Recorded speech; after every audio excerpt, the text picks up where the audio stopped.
What is up, Nets fans? Welcome to the Brooklyn Buzz, presented by OTGBasketball.com and NetsRepublic.com. I'm your host, Nick Fay. With me, as always, the great Australian Jac Manuell. What's up, Jack? It may surprise Buzz listeners, but Nick and I were actually talking about things other than Brooklyn Nets basketball for quite a while. So how about that?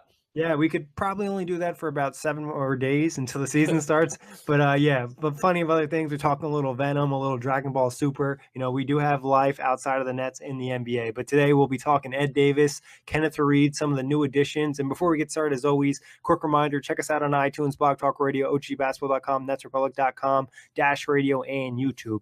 Now, these players didn't play for the Nets last year, so we'll give you a quick input on our opinion from them from last year. We'll start with Ed Davis, one of the best backup centers in the league last year. He was a key piece in the rotation for Portland, loved by the fans, loved by the team, signed with the Nets this offseason, 1 year, $4.4 million. Yeah, Nick, I think as well when we did acquire both of these players, you did some great episodes without me. Obviously, hearing an outside perspective from people in Portland and Denver. So definitely give it a listen to those episodes as well. But Ed Davis is probably the premier reserve center in the league. I put out a couple of tweets. Nicholas Turner did a great video breakdown, as he does. He's the best at that, on NBA Twitter. No doubt about that. Must follow for Nets Republic.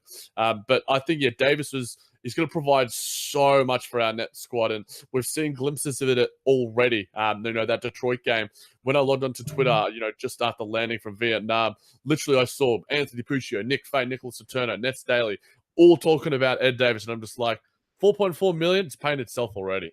Yeah, it was a steal in free agency to get him at that price. I know a lot of teams were jealous that the Nets were able to sign him that fast and that quick on that deal because he could fit in so many different rosters with the skill set he has. And obviously, I think last year we're not Portland fans, but from the outside perspective, I think it was a success. Same thing for you, Jack. Yeah, success. If you're grading him upon obviously whatever you want to call it, his per 36 numbers, his rebounding, his just a overall culture fit, and his ability as a teammate, his personality, success on so many levels. Yeah, and like you said, we've already seen some of the stuff in preseason. I know, like you mentioned on Twitter last night, you saw a lot of talk about the rebounding and quick minutes, and you can just see the toughness and energy and some of the veteran leadership he's going to bring. There was a couple plays where I saw him pull Karis LeVert to the side and be like, all right, do this, or whatnot, offensively and defensively. Now, talking strengths, though, like you've mentioned, you've had some good tweets on this. An elite rebounder, very good screener, brings that toughness, and like I said, he's a nice veteran to have. What are some other strengths of Ed Davis? Yeah, pick and roll offense, I think, is an underrated strength of his. I think his ability to sort of finish plays there. His screening, I think, is really nice. His 2-point field goal shooting, he knows how to just make the right shots. He's always hovering around that 55 to 60% range from two. His post offense, his putbacks are awesome. This is Tommy Beer on Twitter. This is per Basketball Reference. Ed Davis became the first player in over 30 years since 1986 to average over 7 rebounds per game, despite playing less than 19 minutes. I wish I could come up with that stat because that is absolutely crazy. Yeah, it just goes to show you he has a really big impact in the game on the board. So, like you said, Jack, those are all the strengths. Now, weakness-wise, he's not jumping through the rim. He's not a guy who's going to throw down $1 million alley-oops. He's not really giving you a ton scoring. Like you said, he knows his role with the layups and the putbacks and whatnot. He's not going to cross anybody up, pull up from three or anything like that, and not necessarily a great free throw shooter. Any other weaknesses for you on Davis? No, I was literally probably going to say all of those. I think, he doesn't take perimeter shots. You don't necessarily need all your big men in the NBA to take that. Rudy Gobert, Steven Adams, a lot of these guys, despite, the changing landscape at the NBA, there's still value in, old school centers, so to speak. I would like to see an uptick in his free throw shooting, rather than that. I think he had a career year last year, though, 67% from there last year. Quite serviceable for a big man, but, if you want to be, not sort of, hacked, so to speak, and be a bit more confident from the line, I'd like to see a 70% range, but, that could happen. We could see that jump. We saw Jared Allen, exceed expectations and then some as a free throw shooter for our Nets. Maybe, the Nets start putting some work with him there, but, not a lot of weaknesses from Ed Davis in terms of overall, in terms of his fit with us and in terms of as a player overall. Yeah, from the position he plays, there's really not a weakness when you're putting him at center. He's not a guy that's going to come out on the perimeter and lock down a point guard, but he fits his role defensively. Where would you like to see him improve overall next year, if anything? Yeah, I talked about the free throw percentage, but I think in transition offense as well, he can get a little bit better. He's shown glimpses there in terms of with Portland and running the sort of pick and roll with Damian Lillard and CJ McCollum. I think because the Nets are going to probably be emphasizing quite a high pace and guard rebounding, Davis could get some easy finishes if he's running quite hard. I think that might be probably a better strength of the guy that we'll be getting to in a little bit in Kenneth Faried. But I think Ed Davis can find some easy baskets there, or even if he's just following up the shots a little bit, which he does so incredibly well. In terms of getting the offensive rebounds and the extra possessions, if we're getting a long transition play, someone's taking it from the perimeter and they miss it, and then Davis puts it back, bang. So I think there might be some opportunities there in transition offense. Yeah, just running the floor hard, I think, is always a success for a big, especially if you're going to a team that probably plays with a little bit higher pace. And like you said, free throw wise, definitely jump in that area. But I think if he were to be pretty much the same player he was last year for Portland, the Nets would be happy, especially at the price they got him for. Now, how can his teammates and his coach help him improve? Well, his new teammates and his new coach. Yeah, I think practicing is going to be really important for him to sort of learn the schemes and the tendencies of our players. Like I mentioned and like you mentioned, he's already shown quite a bit in the offseason. His game just fits so well as a big man, and he can, enhance the level in the game of his players by, making good screens, by getting the extra possessions. But if he can learn those sort of, idiosyncrasies of guys like Karis LeVert, D'Angelo Russell, Spencer Dinwiddie, he knows Shabazz Napier already.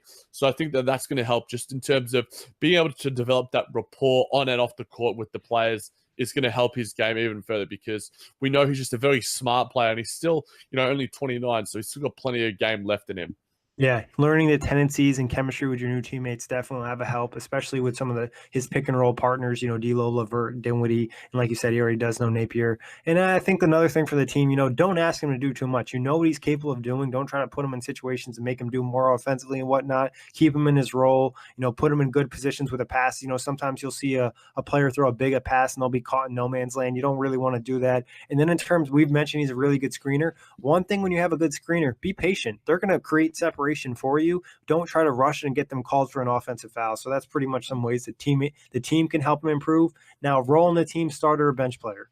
I think he'll be a bench starter, but a bench Bench starter, I like it.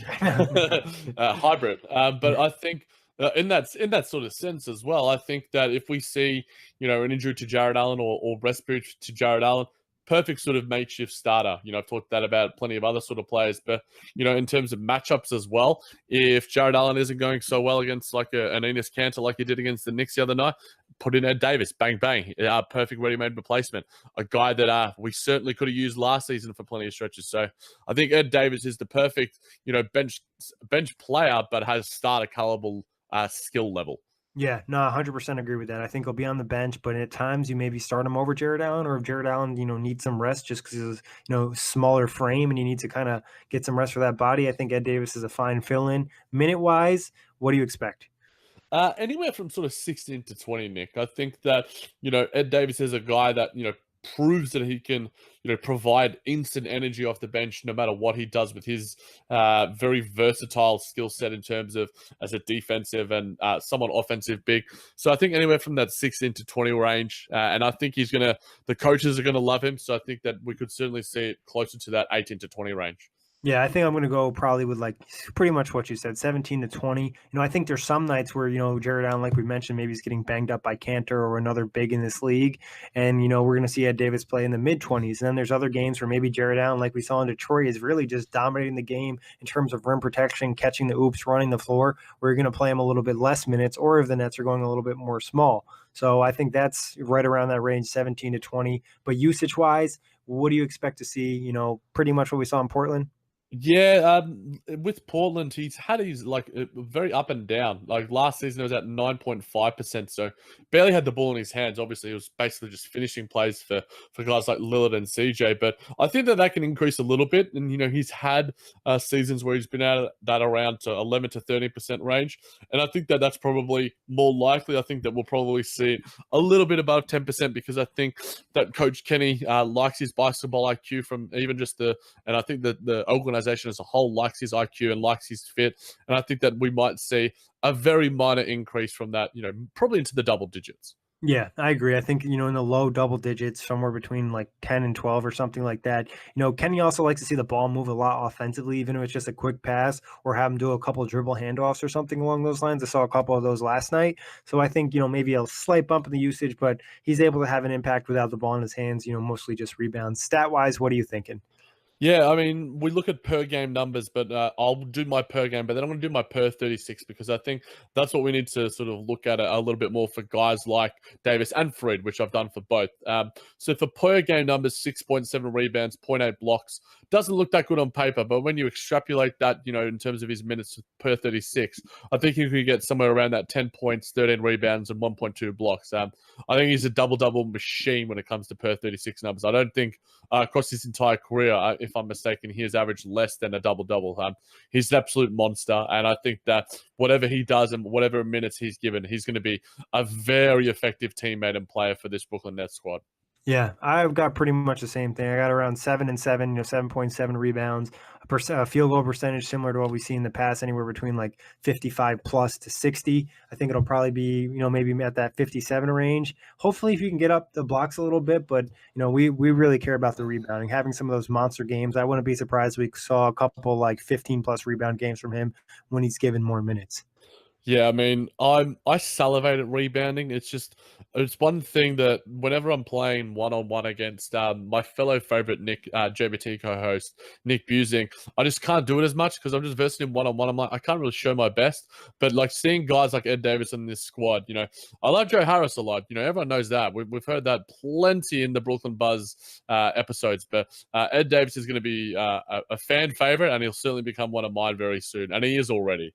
Yeah, he's a guy that even just watching him last night in preseason, he's just a guy that you can tell you're going to love during the season, constantly doing the dirty work, setting good screens. Like some of the screens he set, I feel like the Nets players didn't know how to react because they had so much separation, where in the past, they're getting very little. So I think that's going to really help them. And like I said, I think the fans will love him too. In terms of Ed Davis long term with the Nets, do you think there's a chance he'll resign after the offseason, or it's really just going to depend on the offers on the market? Yeah, talked about this with Spencer Dinwiddie, Nick, and I think it could be a similar sort of situation. I think that Ed Davis has proven himself that he is more than this sort of exception that he sort of got at that $4.4 million range. I think he far exceeds that. But it'll be about what the Nets can get in free agency, what other teams are willing to offer him. It's going to be a virtue of what the market dictates. And that is generally how it always is when it comes to NBA free agents. We saw this offseason, the money dried up a little bit. A lot of guys took 1-year deals so they could get that extra money that when the salary cap increases next year.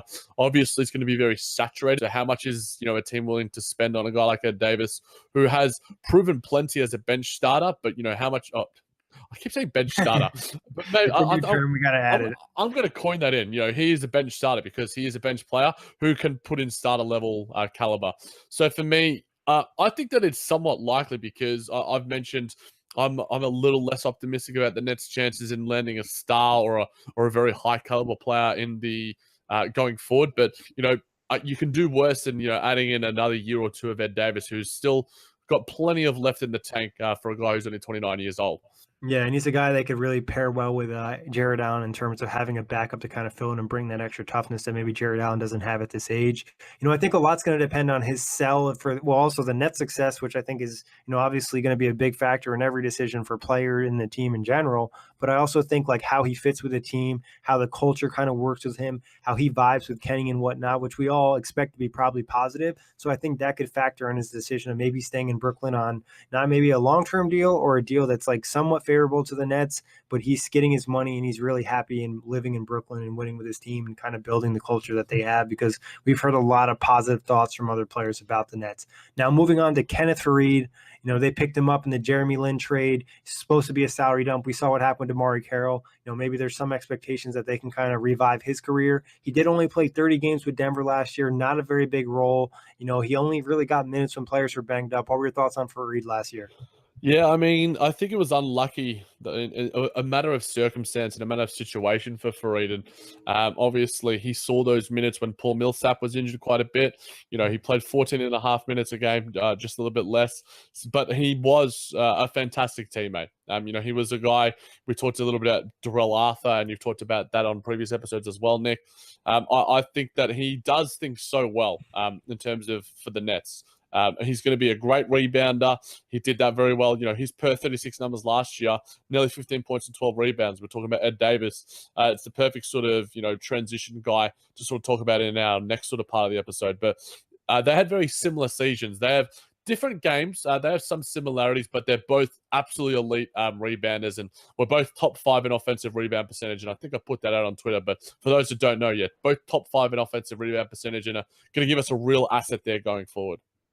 Yeah, no, like you said, it's just kind of talking to Brandon Vogue, who was the guy brought on for talking about Kenneth Faried last year. He mentioned just kind of the situation changing for him.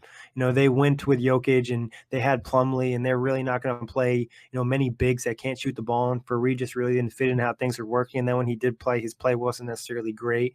So I'd probably call last year a disappointment for him. What would you say? Yeah, I mean, a disappointment, but for me, it was a disappointment because of the circumstances. You know, I'm a big guy that was always been a sort of a fan of Fred. You know, I've mentioned before, I love rebounding, I love energy. And there was this article that I read in terms of a season review of his on NBA.com. You know, in transition, Farid scored 1.25 points per possession and shot nearly 70% from the field. When rolling to the basket, which we know is an absolute strength of his, he scored 1.3 points possession and shot nearly 62%. You know, he's insane when it comes to the open floor and, you know, in the pick and roll in terms of finishing vertically. I think that if he was given the opportunity in Denver and, you know, you take out Paul Millsap and you put Nikola Jokic and Kenneth Faried in there consistently, I think he would have been a perfectly fine player and may have played a lot more games. But I think, you know, due to where he was and due to the fit, you know, maybe the Nets are going to be able to reap the rewards going further. But he's going to have to earn those minutes, and it's going to be exciting to see him play tomorrow, maybe today, depending on when you listen to this episode, against Toronto for his first game for the Nets. Yeah, it's going to be interesting to see what he can do on the court. And like I mentioned before, obviously Damari wasn't supposed to come here and have a career year. Maybe they can get the best out of Faried. Now, talking a little bit out of his game, not as much from last year, but what we've seen in the past. You know, high energy guy, like you mentioned, a great rebounder, super athletic, can really get going in transition. Any other strengths you know, Faried? Yeah, I mean, his defense, I think, is improving, and I think that he's going to be given hopefully the right sort of situation where that can utilize him. I think he may be a bit better in a sort of switching scheme as well. I think his athleticism should work well with that. You know, his offensive rebounding is one of the best in the league. You know, him and Davis. I don't know how we have two of the best rebounders in the league for an absolute bargain. You know, we took on one contract, got an extra pick, and we got one for less than $5 million. So I'm super excited in terms of how, you know, hopefully Coach Kenny can utilize their strengths in our system. But yeah, all the things that you mentioned, Nick, are pretty much the things that most people will know about him as well. Yeah, and weakness-wise, you know, he's not much of a shooter. Obviously, he's not going to create offensively. It's mostly going to be similar to Davis, putbacks, you know, dunks, layups, and whatnot. He has a little bit maybe more to his game. There's been talk about adding a jump shot, but we'll kind of wait and see on that. Obviously, he's undersized at the big man position, and he does, from what talking to Brendan, he did have mental lapses last year where he just like really doesn't pay attention or kind of loses focus. And the same thing kind of happens defensively where there is potential. It's just inconsistent play, and he doesn't necessarily, you know, play to his highest ability all the time on the defensive end of the ball. Yeah, he can be a little bit lackadaisical on that end of Yeah. the floor, and I think that not to insert like big dictionary words in there, but I think in terms of if Coach Kenny, if he can get, you know, consistency from his role, I think in terms of most players in the NBA, when you have your role waning so heavily, starter, bench, you know, DNPs, it's hard to remain engaged. So I think you can't fault Kenneth Faried on that sort of sense, especially with last season. But, you know, obviously in previous seasons, you certainly can because you had a little bit more consistency. But if Coach Kenny can go, okay, this is what we want from you every night. There might be nights where you might not see as many minutes, but if we see these things from you, A, B, C, and D, then you're going to earn those minutes and you'll get the on-court time. So I think, you know, going into a new situation, you know, he's in a contract season, as was Ed Davis. He's going to want to prove a lot, and I think that that's going to relate to what he can prove on the court in terms of what the coaches want from him as well. But I'm really excited to see, you know, what Davis and Faried can do for this Nets squad. Yeah, and like you mentioned, the rebounding should be really exciting, especially in an area where the Nets obviously wasn't a strength last year. Now having two guys like that, it should really boost them up in that category. What are some areas you'd like to see Fareed improve this year? Yeah, I'd like to see him improve as a defender. I think that's the number one thing for me, Nick. The Nets are preaching defense, defense, defense this entire offseason. And I think that we want to make a big jump there if we're going to even sniff the playoffs. And I think Kenneth Faried will be a part of that if he is seeing some court time. You mentioned that the episode you did with Brandon in terms of his sort of, lack of engagement at times. If he's playing, disengaged defense, he ain't going to be on the floor for very long. I think that, in terms of shooting, maybe, just that ability. And if Coach Henry can go, look, we don't care if you miss him, just take him, because if we have, say, a Jared Allen or, some of our Trevion Graham, some of these guard rebounders out there trying to maybe get some offensive boards, maybe that becomes a bit more of a part of our game, just put them up. So maybe shooting and defense, probably the two easy ones to sort of pick that I think that he can improve on. Yeah, I think defense definitely, like you said, is an area where that'll get you on the floor. Any coach will tell you that if you play great defense, the coach is going to find time to put you on the floor and then obviously rebound the ball like he has in the past. And I think doing, taking some notes from Ed Davis and doing the dirty work. Fareed is a solid guy. He's got some major muscle, set some good screens, put some more effort in and just doing some of the small things and banging down low. And I think that could really help the team. And like you said, someone with a role should help this area, but maybe consistent energy across the board, offensively, defensively, running in transition consistently. But that should hopefully come with the role, leading that up to how can his teammates and coach help him take the next step. Yeah, I think for the coaches, it's about giving him just the confidence and the green light, giving him, the things that they want from, like I mentioned, the certain things, do this thing, do whether it's rebounding, whether it's, pick and roll, whether it's screening, whether it's, defense, give him the focuses that he needs, that narrow focus. I think any person in life, if you go, this is what I want from you, that they're more than likely going to be able to go, cool, this is what I need to do. I'll go out and do it for you. And they're likely to exceed those expectations. In terms of his teammates, I'm excited to see a guy like Karis LeVert, who we saw so much sort of improvement in the pick and roll last season with Jared Allen. I'm excited to see him with a rim runner and the verticality of a guy like Kenneth Faried. I think that they're going to be some highlight plays from them next season. I think putting him in the lineups where there's some adequate shooters around him, maybe playing him at a small ball five at times, and then also defensively as well, because we know he's not necessarily the best sort of rim defender, if he's playing at the five, and, he's not necessarily the best one-on-one defender, but if in the right schemes and in the right lineups, I think that we can see some really nice things from him. Yeah, like you said, putting him in position to succeed, and that comes with the coaches, that comes with his teammates. Throwing a couple oops, I think an interesting scenario would be, having Crab or Harris on the floor, running some plays where you're getting them open on perimeter. Then you have Fareed cutting to the rim for an oop. When you have passers like D'Lo, LeVert, and Dinwiddie, now like the offense is just really tough to defend. A lot of it's going to depend on what we see from Fareed, but like you said, also giving him a really specific role for the team and how he can help them win. Is that rebounding, setting screens, doing the dirty work, and maybe improving on that role. Now, talking about his actual role, bench or starter? Yeah, I think it's a bench, Nick. There might be minor moments throughout the season where he fills in as a starter, but he's going to be a bench player for the Nets. Yeah, I know some people have talked about hopefully Fareed starting, but I really don't see it, especially he has a lot to prove. We haven't seen that really good player we saw a few years in Denver. He had the time with Team USA where he had some really great moments in basketball there. But other than that, he still needs to prove that he's even a starting caliber player or a guy that's going to deserve a lot of rotation minutes. Now, talking minutes, where do you think he'll be at?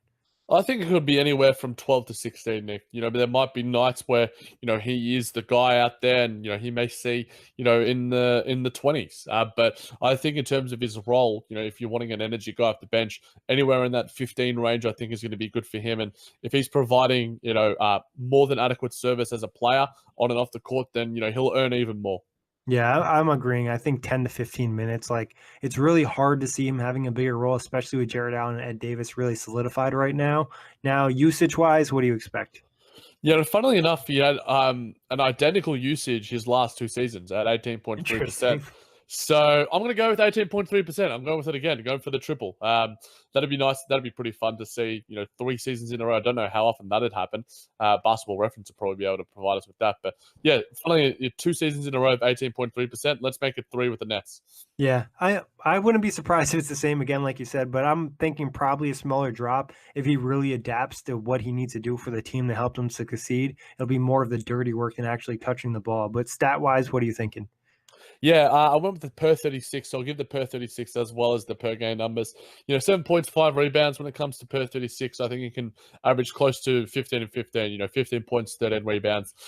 He's just so good when it comes to what he is good at. He is elite in his area when it comes to rebounding and, pick and roll finishing in terms of, alley oops and verticality. So I think 7 and 5 and 15 and 13.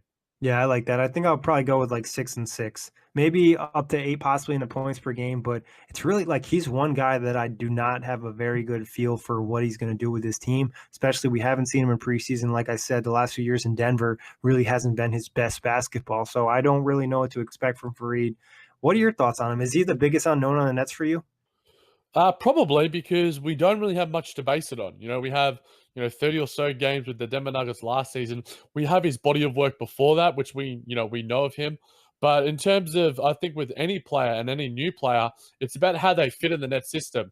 And, with Ed Davis, we've at least seen, a couple of preseason appearances. And because this episode is coming out before the Toronto game, we can't really, gauge much from what, Kenneth is providing. He's doing all the right things, in terms of, the Insta post and the Twitter post and stuff. He's posting with his teammates. He's buying into the, he's from New Jersey, so he's enjoying his time there. I think he's going to be a nice fit, and in terms of as a teammate, we talked about sort of leadership from guys like Davis, Dudley, and Damari. I think Kenneth Faried can provide that a little bit as well. I think that he's going to be not just necessarily a good on-court fit, but I think it could be a nice off-court fit as well. I think that the Nets preach that and then some. But yeah, it is definitely very hard to sort of, forecast what sort of season he's going to have. But, we'll certainly be watching him and keeping up to date with you guys on the Brooklyn Buzz. Yeah, it's like we know obviously Jared Allen's going to be the starter, and then Ed Davis is going to be the backup. And now it's like, are the Nets going to play like a third? He's more so like a center in terms of his offensive skill set because he's not shooting the ball in the Nets offense. And obviously they have guys like RHJ and Jared Dudley seems to be getting the backup minutes. And then there's obviously been some talk about Rodions. So it's just like really interesting where he's going to fit with the team. Like you said, like obviously coming from the situation that he was just in, I just do not have a feeling what to expect. Like part of me could see a situation where he really doesn't play much. Like, I don't know if you could see that, but I could see a situation where he's not really seeing a lot of floor time unless it's like spot minutes in certain games. Then I see another situation where he's like all of a sudden revitalized and all of a sudden he's like putting up good minutes, good rebounds, and he looks like somewhat of what we saw in Denver in the earlier years. Yeah, and I think that being an elite role player can get you paid in this league. We saw Yeah. Tristan Thompson; he got paid himself, Kenneth Faried, in terms of a couple of seasons ago. I think he's on about 12 to 14 mil. Depending on the certain specific year. But yeah, I think being an elite role player, you can earn your keep. You can have a very long tenured career in the NBA as a role player. And for him to prove that, he's going to have to buy into what the Nets want from him. And I think that Kenneth is going to be that guy, despite, his lack of time last season with the Denver Nuggets, teammates and coaches spoke quite highly of him. There were times, like we sort of mentioned and alluded to earlier, that, he was a little bit disengaged. But if you can sort of go, okay, Kenneth, there might be some nights where we might not see this out of you against sort of certain teams, small ball teams. You might not be a perfect fit against a team like a Boston, or the Golden State Warriors at times with that DeMarcus Cousins. But, you will see the minutes, where, there are going to be injuries and we're going to need you to be ready. And I think, Kenneth, if he buys into that and Fred buys into that, then he'll earn his keep. And, he might be a net or he might earn another contract somewhere else. Yeah, dude, that's my last question. Do you see a scenario where he ends up with the Nets the following season, or this is kind of just a one-year thing? We took him as a salary dump, and then he'll sign with another team. Oh well, look, Damari was a 2-year salary dump, so I think it's you go by what's happening there. But I think that he's still got basketball left in him, Kenneth Faried. Whether it is at the net, I'd probably rather have Ed Davis if I'm prioritizing the two bigs. But at the same time, It's going to be about if Kenneth Faried can show enough adjustment to his game to sort of fit a little bit more. If we're playing him as a small ball five, can he show adequate minutes there? If he can, then if we were to lose Ed Davis in free agency, then there would be a possibility that we could keep Kenneth Faried going forward. But I think it's more than likely that we'll see him elsewhere. But don't quote me on that necessarily. Yeah, no, I agree. I think it's more likely to see him elsewhere unless he were to really have like a season where he jumped out of the gym. Like, I guess like a best case scenario for him is obviously offensively working in transition, like we talked about, and then him being like a supercharged Reggie Evans where he's just like racking up the boards and he's bringing a ton of instant energy off the bench in like a smaller role. But any last thoughts on Faried, Jac? Very much looking forward to Kenneth Faried and Ed Davis and what they can provide our Nets going forward in terms of they've just got such a skill set that we lacked so heavily last year, and it gives us a real new dimension. So super excited for that. Mini plug for JBT. We've got a big season preview coming, guys, on my page at the JMan JBT. Got a few polls going. We'll be referencing them. Slide into my DMs. Shoot us an email, jbtpodcast@gmail.com. That's going to be massive. The Brooklyn Buzz is going to be massive. It's going to be a huge, huge year for OTGbasketball.com. Yeah, make sure you check out Jac's season preview. Him and Nick always do a great time. It won't be myself. It's Australian Nick, JBT Nick, and they're always cracking jokes on there. Also, if you're looking for a full-out preview series on the NBA, like Corey and I have just almost done with all 30 teams, I think we'll be having 4, 3, 2, and 1 drop later this week. But as always, guys, thank you for listening. Jac, always a pleasure talking hoops. Check us out, iTunes, Block Talk Radio, OTGbasketball.com, Google Play, Dash Radio, and NetsRepublic.com.